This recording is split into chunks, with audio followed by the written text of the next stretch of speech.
How much does she eat? And Jo eats socially. If she says she's hungry, all right, what do you want to eat? If we're out at the restaurant or we've got a group of people over, we make sure she always has something to eat. But the reality is she has so many exercises and stretches and schoolwork and so many things to do that having to budget that 45 minutes 3 times a day for the amount of time for her to eat and to make sure we don't want her having aspiration pneumonia. She has enough pneumonia as it is without aspirating. So it was an easy thing to say, okay, we're just not going to have that pressure of trying to maintain enough calories coming in that way. She gets her calories the other way. But the reality is she has been extremely ill and she is very, very tiny. So she doesn't eat anywhere near the amount that a regular 11-year-old would. She's about the height of a grade 1 child, maybe. She weighs 70 pounds and she's a decent weight. She's not overweight, she's not skinny, she's just right. This dietitian really didn't think so. And we all kind of looked afterwards and said, because she really didn't get that part, that Jo just eats for the pleasure of it, which I wish I would love to have a G-tube. If I could just eat the food that was good and not have to eat the healthy stuff, it'd be awesome. One of the things that we have quite a bit of is family weddings. And so Jo needed a way to dance. And when we first started having my nieces and nephews all get married, we could pick her up still at that point in time. But I have to say, in grade 2, my one niece got married. And the next week she's writing her journaling and she's saying, you know, my cousin got married this week. They had mashed potatoes and gravy. I got to dance with Uncle Louie. And the very best part was the mashed potatoes and gravy. My brother was not impressed. This was a recent wedding just last summer, the summer before. Erin mentioned Jo's addiction to roller coasters. This was probably the happiest day Jo's had in, I would say, at least the last 6 months. There's a particular roller coaster at West Edmonton Mall that you have to be 50 inches. And Jo finally got to the line. So she called me and I had to come to the mall so that we could all ride this ride. I love roller coasters, but this particular one, you sit 2 people facing 2 people, and not only does it go around all the hills, it spins at the same time. So I went on once and said, Jo, I'm never going on that ride with you again. And she's like, can we do it again? Can we do it again? Can we do it again? Jo, yeah, you go with Erin. Jo had read the smaller version of that one. I took her on, I was the very first person, I think, to take her on a roller coaster. And I had gone at the day in the summer. I had maybe worked with Jo for a month with her dad and her little sister, and he's making her kind of do all the little kid rides. I'm like, these are boring, Jo. We should so try the roller coaster. And she looks at me and her eyes go big, and you can see her dad was like, And so we get in, and I jump her in, and she had a blast. Pierre was so excited that she loved it. He took pictures, and he went on with her turn green. So then we went another day, and her mission that summer was to be able to go on it 20 times in a row. So we sat there. They tried to kick us out a couple of times, but we sat there and went on the roller coaster 20 times in a row. And she would have kept going had they not thrown her off the roller coaster. But she loved it. So now her new mission is the blue roller coaster. This one I lucked out, though, because as we were stopping, and I was feeling like, oh my God, I'm going to be sick, I'm going to be sick, I'm going to be sick, something broke. It was great. I'm like, sorry, Jo, they've got to fix it. We better go.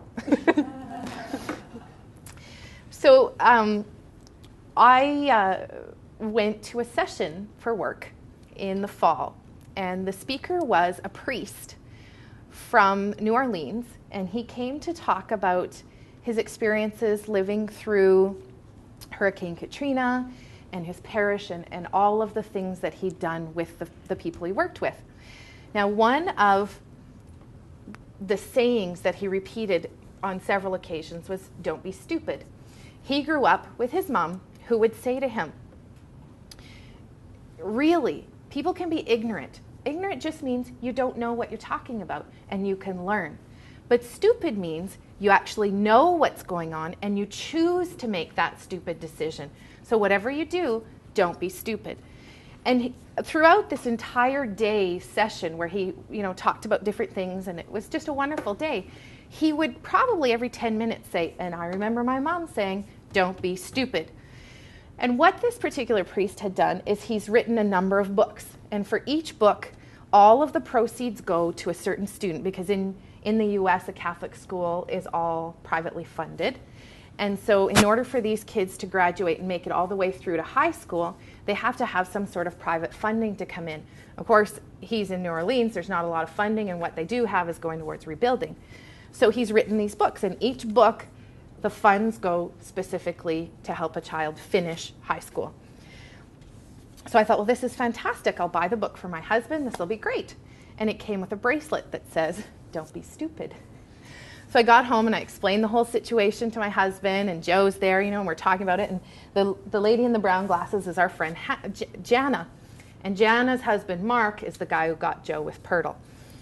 So Jana and Joe and Aaron and I and my husband are all laughing about this "don't be stupid." So Joe gets it in her head that we need to go to Beadworks and make bracelets so that we all have bracelets that say "don't be stupid." So you can see Joe and Jana all got their math, and so we decided that we really couldn't afford the beads to spell "don't be stupid." So we just broke it down to DBS. And that was our little secret code, DBS. Don't go anywhere, DBS. So when those staff members would talk to Joe baby talk, I'd see your hand go to the DBS and look at me and smile. Don't be stupid. It was excellent. Okay, but on that note, you really have to tell the story. All right, so here's my bad influence.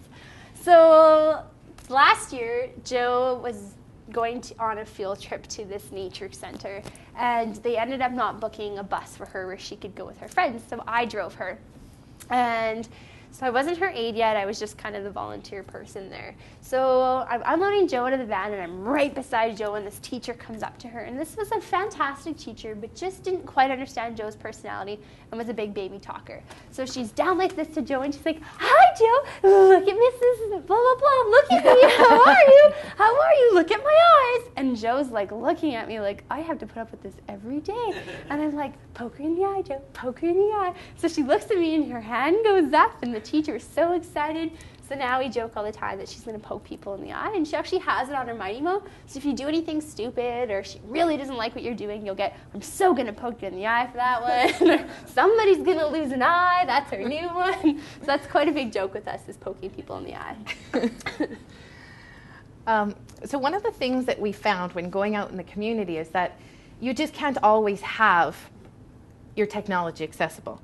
We do bring the Mighty Mo. It's usually in the bag on the wheelchair, but maybe it's raining, maybe you're in the bathroom and you're there with Joe all by yourself. Either way, we found the best thing we could do was just get a little carabiner and clip on a yes and no on her chair, and we're good. I keep one in my purse. We tend to have them everywhere. For a long time, I had them in my glove compartment. They're just everywhere. It might not be the fanciest, it might not be the best, but it gets you out of a stuck situation. So Joe also has them on her tray, just like she did on her standing frame tray. And one of the things we did was we stuck lots of different stickers on there. So there's Camp Rock, which she's a huge Jonas fan, and there's Lululemon, which is a favorite store of hers, and I can't remember what the other sticker is, but some skateboarder guy. And so she has a ton of stickers on there, so her yes-no doesn't really stick out. People don't notice, they just think it's a cool kid with a really cool tray. Her chair is also bright orange. I don't know if you've seen any pictures or will. She has a custom chair, and so she just looks like the coolest kid ever, and she uses her yes-no if she needs to. At the top is the Mighty Mo button, again, if she needs to push it and say, "Hello, I need my Mighty Mo." So it's just a great way for her to communicate on the fly, too. That's us. Do you want to tell the story? Okay. When Joe was 4, she received a wish through Make-A-Wish, and when the people came out, there are some wish organizations who won't grant a wish to a child who is nonverbal. The child has to actually be able to say what their wish is. And so I was horrified by this and thought, oh my God, like this is just awful. Joe will never get a wish.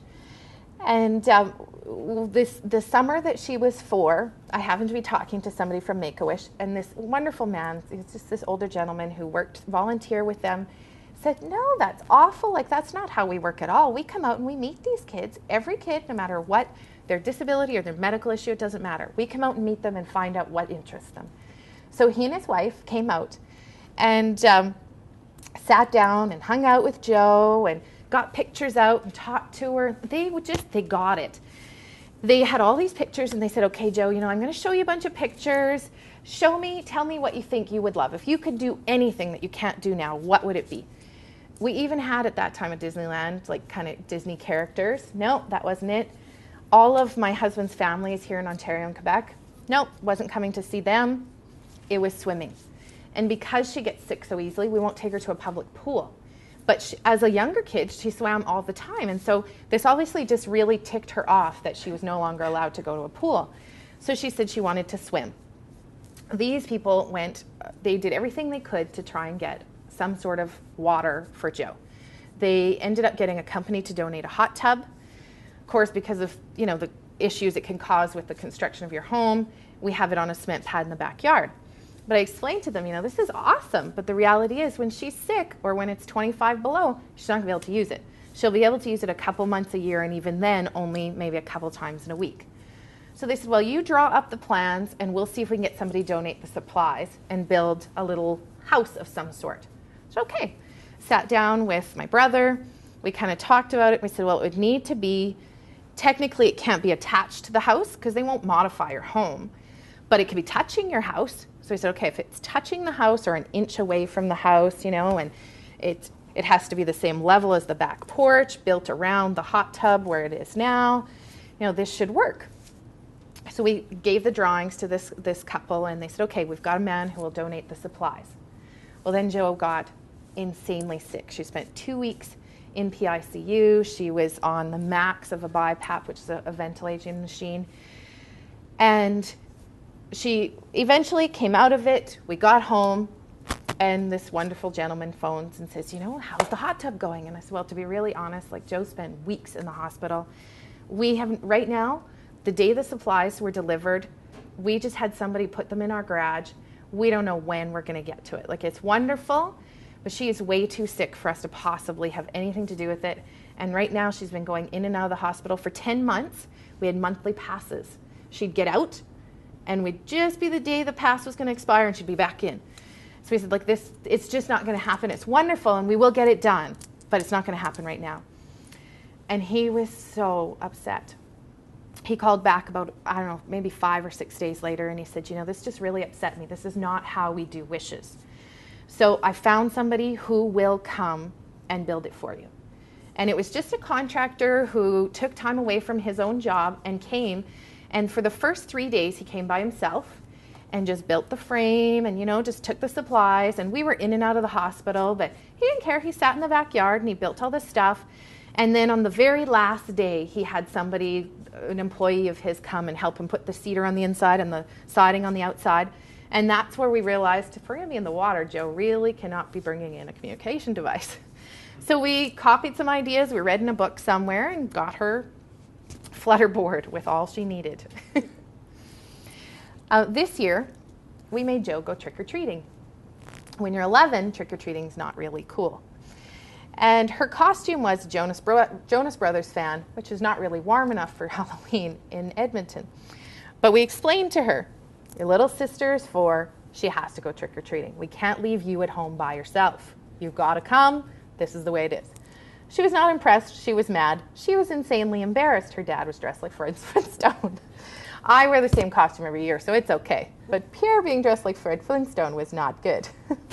So she does have trick-or-treat on her one step, and she took her sister, despite the protests. Jo loves to rock climb, and it's obviously very complicated. It's not something she can do by herself. She can go in the harness, and the first couple times we took her, we had a friend of ours come and rappel or go up beside her and help her reach for the different holds. And I would only let her go as far as I could go because I did the feet. But she decided this year, despite the dislocated hip, she was still going rock climbing for her birthday. She didn't really go up very many times compared to what she's done in the past. She still went up 3 times. And oddly, the way the harnesses hold your thigh, it didn't hurt as much as we thought it might. But she had a group of friends there with her. And Tell the Scott story. Oh, yes. Do you want to wait till the Scott picture? Oh, okay. Yes, Okay. right. One of the things that we did do is we had Aaron help us to program the Mighty Mo for Jo to go to church. We're Catholic, Aaron's not Catholic. So some of it was a little bit sketchy at times. And works out great. And I had to